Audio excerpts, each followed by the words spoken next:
here's what I think is going to happen, and I said it last year. I got all 4 teams, and I think I'll get them again this year.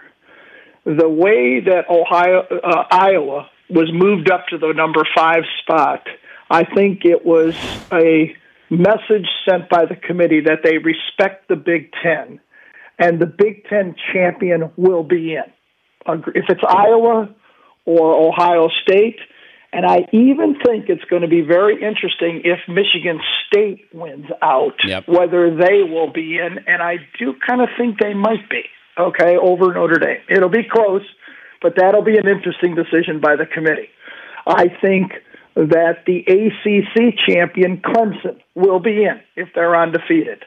I think the Big 12 undefeated champion will be in. And I think that the committee has already stated that the SEC is too good not to have their one-loss champion in.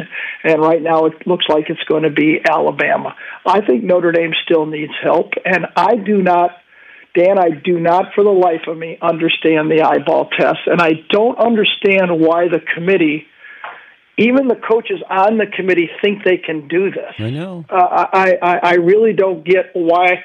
And I think they're putting themselves in a really precarious position to say that we've got these little iPads and we're going to watch, 12 plays from everybody, and we're going to eliminate the huddle, and we're going to breeze through these games, and by watching tape, we're going to be able to tell which team is better than the others. And I know that's impossible. So I don't get it.